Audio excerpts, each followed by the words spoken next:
आप सभी भाई बहनों का आध्यात्मिक ज्ञानात्मक चैनल की ब्रह्म मुहूर्त उपदेश कक्षा में एक बार फिर स्वागत है। आज की चर्चा का विषय है इच्छा। लेकिन इच्छा के बाएं तरफ ही हमने देखिए एक लेने का शब्द लिखा है और साथ में हमने लिखा है आर टी। आर टी का मतलब देखिए, आर से मतलब रजोगुण से है और टी से मतलब तमोगुण से है। जबकि दाएं हाथ में हमने देखिए देने शब्द लिखा हुआ है। इसमें हमने केवल एक एस शब्द लिखा है। एस का मतलब यहाँ सत्वगुण से है और सत्वगुण को देखिए हमने यहाँ सफेद रंग से दर्शाया है, जबकि रजोगुण को हमने रंगीन रंग से और इच्छा को भी हमने रंगीन रंग से ही दर्शाया। क्योंकि एक साधारण मनुष्य अपने मिले हुए जीवन में मरते दम तक भोग प्रेरित इच्छाएं बनाए रखता है। देखिए, वर्तमान समय तो कल युग चल रहा है। अब कल युग में तो आप सभी भाई बहन अपने अपने मन की स्थिति का, अंतःकरण का अगर आप झांक के देखो तो हमारा देखिए सोने से पहले तक भी, अंतिम स्थिति तक भी हमारे मन में इच्छाएं होती हैं। अब ये मिले, अब ये वाला भोग मिले, यानी कि कुछ ना कुछ पाने की ही इच्छा होती है। और यदि कहीं कुछ देने की इच्छा होती भी है तो उस देने के पीछे भी देखिए लेने का ही भाव अधिक छिपा होता है। और जब जब मनुष्य के जीवन में देखिए लेने के भाव अधिक छिपे होते हैं तो उसके जीवन में देखिए कोई आध्यात्मिक उन्नति होने का तो प्रश्न ही नहीं उठता। क्योंकि जब तक मनुष्य में देखिए सात्विक भाव नहीं आते हैं, देने के भाव नहीं आते, तब तक तो उसको अपने कर्तव्य कर्मों का भी बोध ही नहीं होता। बस उसका जीवन तो देखिए खाना पीना मौज मस्ती, यानी कि कुल मिलाकर वो अपने मिले हुए जीवन में सदा लेने के ही भाव जगाए रखता है। अब लेने के भाव जब वो धर्मानुसार अपने भाव रखता है तब तो वो जीवन में जो चार पुरुषार्थ हैं, धर्म अर्थ काम मोक्ष, उसके जीवन में केवल एक धन प्राप्ति की, अर्थ की या भोगों की, यानी कि अर्थ और काम की ही इच्छाएं बनी रहती हैं। और इसी के लिए ही वो सुबह उठने से लेकर रात को सोने तक की जितनी भी अपनी दिनचर्या में कार्य करता है, कर्म करता है, वो केवल लेने के भाव से करता है। और जब जब मनुष्य के जीवन में देखिए धर्मानुसार लेने के भाव होते हैं तब तक मनुष्य की स्थिति रजोगुण की होती है। जब छीनने के भाव आ जाते हैं तो उसकी स्थिति तामसी बन जाती है, तमोगुण की बन जाती है। क्योंकि लेने के भाव देखिए दो ही तरीके से आ सकते हैं ना, या तो हम मेहनत करके कमाएं या फिर हम छीन के कमाएं। देखिए, एक होता है छीनना, एक होता है बेईमानी। अभी थोड़े दिन पहले ही हमने देखिए एक वीडियो प्रसारित किया था, ईमानदारी बेईमानी। तो उसमें कुछ हमने कुछ साधारण बातें ईमानदारी और बेईमानी पर रखी थी कि कैसे कैसे आपके हमारे जीवन में देखिए ईमानदारी होते हुए भी मनुष्य कैसे कैसे बेईमान बन जाता है। और बेईमान की स्थिति जब उसके जीवन में एक लंबे समय तक बनी रहती है तो फिर उसके मन में छीनने के भाव आते हैं, पाप कर्म करता है। तो ये सभी स्थितियां देखिए कोई नई नहीं है। और विशेष रूप से देखिए कलयुग में, आज कलयुग में देखिए कितने ही प्रकार के ऐसे अपराध भी हो रहे हैं कि जिसका मनुष्य को बोध भी नहीं होता। आपके हमारे बैंक खातों से ये जो डेबिट क्रेडिट कार्ड की जो आज एक डिजिटल प्रणाली चली हुई है, अब इस प्रणाली में कितने ही तरह के अपराध ऐसे भी होते जा रहे हैं कि आपके हमारा धन दूसरा बड़ा चतुराई से ले जाता है।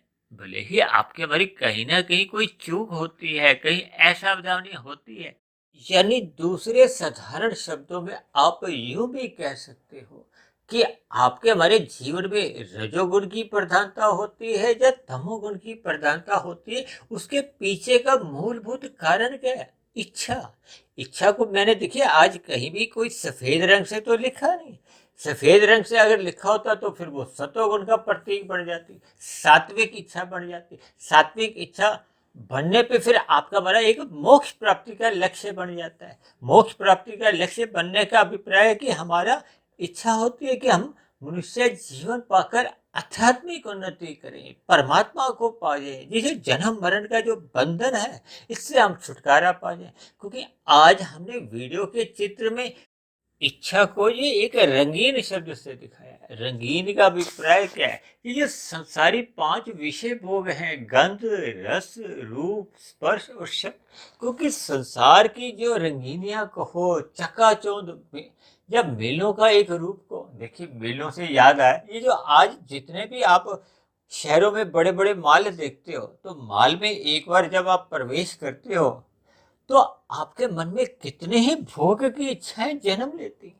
उन भोग की इच्छाओं की पूर्ति के लिए देखिए, आपके पास दो ही रास्ते हैं ना। या तो आप रजोगुण में रहो। रजोगुण में रहने का अभिप्राय क्या है कि आप धर्मानुसार मेहनत करोगे, कर्म करोगे, धन कमाओगे। और यदि भोग इच्छाएं अधिक हो जाती हैं, देखिए कमाने के तो आपके हमारे पास एक सीमित साधन है, सीमित समय है। और भोग इच्छाएं यदि बहुत अधिक बढ़ती जा रही हैं, तब ऐसी स्थिति में मनुष्य के पास एक दूसरा विकल्प सामने आ जाता है, क्योंकि मनुष्य तो देखिए बुद्धिमान जीव है। उसके मन में विभिन्न प्रकार की चतुराइयां बहुत जल्दी जन्म लेती हैं। विशेष रूप से आपके हमारे कारण शरीर में जो संस्कार बने हुए हैं, उनमें देखिए तामसिक संस्कारों की प्रधानता है, जिसको एक साधारण मनुष्य अक्सर स्वीकार नहीं करता कि उसके मन में, उसके खून में, उसके रग में बेईमानी छिपी हुई है। क्योंकि जब जब मनुष्य देखिए नीचे की योनियों से उन्नति करता करता मनुष्य योनि की प्राप्ति करता है, तो ऐसा माना जाता है कि उसके कारण शरीर में तामसी संस्कारों की प्रधानता रही होगी, क्योंकि वो नीचे की योनियों से उन्नति करता करता पेड़ पौधों से कीड़े मकोड़ों से कीट पतंगों से पक्षी, पक्षी से फिर पशु, पशु से फिर मनुष्य। देखिए, ये जो मैंने 5 से नाम गिनाए, ये तो एक वैसे ही एक कर्म बताया। नीचे से ऊपर की जोनी, जब मनुष्य की जोनी में आते आते लाखों करोड़ों अरबों यानी कितनी ही जोनियों से मनुष्य गुजरता हुआ मनुष्य योनि प्राप्त करता है। जबकि मनुष्य योनि पाकर मनुष्य अपने जीवन का कोई महत्व नहीं समझता, मूल्य नहीं समझता कि इस मिले हुए जीवन का हमारा उद्देश्य क्या होना चाहिए। क्योंकि परमात्मा ने तो आपको हमें ये मनुष्य योनि एक अंतिम योनि के रूप में दी है, ताकि हम जन्म मरण के बंधन से मुक्त होते हुए मोक्ष की प्राप्ति कर लें, परमात्मा को प्राप्त कर लें। देखिए, ये तो तभी संभव होता है जब स्थूल शरीर के रहते रहते हम अपना कारण शरीर, सूक्ष्म शरीर समाप्त कर लेते हैं। और कारण शरीर तो तभी समाप्त होता है जब उसमें अज्ञानता के, भोग के, जो विषय भोगों के जो बुरे संस्कार हैं, वो स्थूल शरीर के रहते रहते दग्ध बीज हो जाए। अन्यथा यदि वो बीज बचे हुए रह जाते हैं, तो उन बीजों से ही आपके हमारे मन बुद्धि में छोटे छोटे पौधे लगते हैं, उनमें अंकुरन होने लगता है। फिर ये छोटे छोटे पौधे ही स्थूल शरीर के स्तर पर विभिन्न प्रकार के कर्म करने लगता है। देखिए, कर्म तो दो ही तरह के हैं ना, या तो पुण्य कर्म करेगा या पाप कर्म करेगा। पाप कर्म करने का अभिप्राय तमोगुण में करना है। इसीलिए तो हमने देखिए तमोगुण को, टी को हमने काले रंग से दर्शाया। काले रंग को दर्शाने का अभिप्राय यह होता है कि इस समय बचना है, दूर रहना है। शास्त्रों में तो विस्तार से कहा गया, ये करो, ये मत करो। क्योंकि रजोगुण में रहते हुए हम जो भी पुण्य कर्म करते हैं, उसमें एक साधारण पुण्य कर्म होते हैं। हम अन्य जीवों को पीड़ा नहीं देते, लेकिन अपने सुख को सुनिश्चित कर लेते हैं। इस पर भी प्रकृति आपको किसी भी प्रकार का कोई दंड नहीं देती, आपका कोई चलान नहीं करता। लेकिन जब जब मनुष्य देखिए तमोगुण में गिर जाता है, अपने सुख के लिए हम अन्य जीवों को पीड़ा देते। मैंने कहा ना, दो ही तरह की स्थिति है ना। हम अपनी इच्छा पूर्ति के लिए, इच्छा के भोगों की, 5 भोग्य विषयों की, इनकी पूर्ति के लिए जब हम रजोगुण में रहते हुए कर्म करते हैं, तो हम किसी भी प्रकार से प्रकृति के एक कर्मफल व्यवस्था में दंडित नहीं होते। लेकिन जब जब हम उन भोग्य विषयों की प्राप्ति के लिए, अपनी इच्छाओं की पूर्ति के लिए छल कपट, ठगी, हेरा फेरी यानी कि निषेध कर्म करते हैं। क्योंकि शास्त्रों में देखिए कर्मों का एक विस्तार से समझाया गया है। विहित कर्म का अभिप्राय है कि जो धर्मानुसार कर्म है, विधि विधान द्वारा विहित कर्म है, जबकि दूसरी ओर निषेध कर्म है, उनको करने से मना किया गया। और यदि मनुष्य निषेध कर्म करता है, जैसे निषेध कार्य हम अपने स्कूटर कार चलाते समय कर जाते हैं, तो आपका हमारा चालान कटता है। और परमात्मा के यहाँ, प्रकृति के यहाँ पे आपके हमारे किए गए कर्म नोट होते हैं, लिखे जाते हैं, उनका कर्माशय बनता है। ये कर्माशय तो कारण शरीर में रहता है। अब कर्माशय के साथ साथ ही संस्कार बनते हैं। संस्कार का अभिप्राय स्वभाव से है, जो फिर आपके मन बुद्धि में विभिन्न प्रकार के फुरने उठाता है। फिर फुरनों से नए नए स्थूल शरीर के स्तर पर कर्म होते हैं। बस ये चक्र यूं ही चलता रहता है। जब जब मनुष्य के जीवन में सत्संग का अभाव होता है, ज्ञान की न्यूनता होती है, तब ऐसी स्थिति में उनके द्वारा होने वाली जितनी भी क्रियाएं हैं, कर्म हैं, वो दोषपूर्ण होती है, तमोगुण से प्रेरित होती हैं। इसीलिए तो बार बार कहा जाता है कि मनुष्य को अपने जीवन में सत्संग करते रहना चाहिए। सत्संग करने से ही आपके हमारे मन में देखिए देने के भाव जागृत होते हैं, और लेने के भाव एक सीमित मात्रा में रहते हैं, यानी कि हम रजोगुण में रहते हैं, और हम तमोगुण में गिरने से भी बच जाते हैं। क्योंकि जब जब मनुष्य देखिए अपने जीवन में अपने स्थूल शरीर की आवश्यकताओं के स्तर पर ही अपनी इच्छा रखता है, यानी कि भोग प्रेरित हम इच्छाएं बनाते ही नहीं है। ये संसारी भोग विषयों की जो कितनी ही इच्छाएं, क्योंकि इच्छाओं की तो कोई सीमा ही नहीं है, कितनी ही इच्छाएं बनाते जाओ। आज आप दो चार जोड़ी वस्त्र खरीदते हो, फिर आप माल में जाते हो, फिर दो चार जोड़ी और वस्त्र ले आते हो। ऐसे ही आप कितने ही वस्त्र इकट्ठे करते करते आपकी अलमारियां भर जाती है। पहले देखिए लोग एक दो जूते ही रखते थे, आजकल 8-8, 10-10, 15-15 जोड़े लोग जूते रखते हैं। यानी विभिन्न प्रकार के मनुष्य के जब भोग बढ़ते जाते हैं, ये भोगों का बढ़ना ही फिर मनुष्य को तमोगुण में गिराता है। क्योंकि कार्य करने की तो देखिए एक सीमा है, आप कितना पुरुषार्थ कर लोगे। तब ऐसी स्थिति में वो जो भोग विषयों के जो आपके हमारे मन में बीज डल जाते हैं, उनका जो अंकुरण इतने वेग से आता है, मन की इच्छाएं इतने वेग से आपको पाप कर्मों में एक संलग्न करवा देती हैं, बातें कर देती हैं कि मनुष्य को पता नहीं चलता, यानी कि मनुष्य तमोगुण में गिर जाए। अब तमोगुण में गिरने पे तो उसका देखिए कोई अच्छा कर्माशय तो बनेगा नहीं। तब ऐसी स्थिति में पाप कर्मों का कर्माशय बढ़ने लगता है। देखिए रजोगुण में हम साधारण पुण्य कर्म करते हैं, और जब जब मनुष्य तमोगुण में गिरता है, तो फिर तमोगुणी व्यक्ति तो कभी भी एक विशेष प्रकार के पुण्य कर्म तो करता ही नहीं है। यदि उसको विशेष प्रकार के पुण्य कर्म ही करने होते, तो फिर वो छीना झपटी ही क्यों करता, यानी कि तमोगुण में ही क्यों गिरता।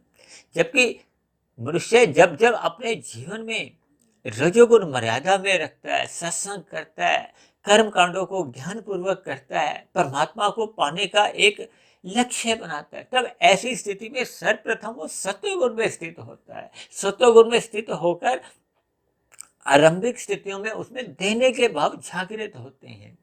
जब हम देखिए परोपकार के कार्य करने लगते हैं, पक्षियों को हम कुछ दाना देते हैं, चींटियों को कुछ हम अन्न के दाने देते हैं, पशुओं को यानी कि गाय को या और अन्य स्थितियों में देखिए हम उनको भोजन देते हैं। आप कुत्ते को रोटी देते हो, दूध पिलाते हो, गाय को चारा देते हो। ये विभिन्न स्थितियाँ जब आपके हमारे जीवन में अपना स्थान बढ़ाने लगती हैं।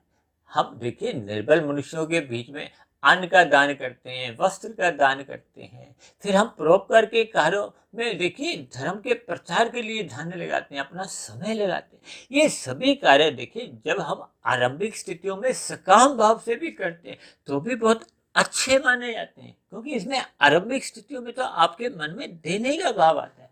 और जैसे जैसे परमात्मा का ज्ञान विज्ञान कर्मफल सिद्धांत आपको में समझ में आ जाते हैं कि ये जो जितने भी हम देखिए सकाम भाव से दान भी करते हैं, तो इनका भी जो एक सुख रूपी फल आएगा, वो भी प्रकृति के पदार्थों का ही आता है। उससे भी आपको में कोई ज्ञान नहीं मिलता। देखिए ज्ञान भी आपको तब मिलना आरंभ होता है जब आप निरंतर सत्संग करते हो, निष्काम भाव से कर्म करने हम आरंभ कर देते हैं, कर्म योग में हम स्थित हो जाते हैं, जिसका भगवान श्री कृष्ण में गीता में अर्जुन के माध्यम से हम सभी भाई बहनों को एक उपदेश दिया कि मनुष्य को पहले कर्म योग में आना चाहिए, अपने कर्तव्य कर्मों का पालन करना चाहिए। देखिए आज संसार में क्या मनुष्य के विषय भोग इतने बिगड़ते जा रहे हैं। मनुष्य मांसाहार भोजन का सेवन करने लगा है, शराब का सेवन करने लगा है, सिगरेट पीने लगा है। और आजकल तो देखिए पिछले कुछ वर्षों से ये विभिन्न प्रकार के तंबाकू सुपारियों का कुछ ऐसा चलन शुरू हुआ है जिससे मनुष्य अचेत अवस्था में जाता जा रहा है और मनुष्य इधर उधर थूकता हुआ गंदगी भी फैलाता है, विभिन्न प्रकार के पाप कर्म करता हुआ उसको इस बात का बोध ही नहीं होता कि उसका कारण शरीर में कितने गहरे तल पे देखिए तामसिक संस्कार बनते जा रहे हैं।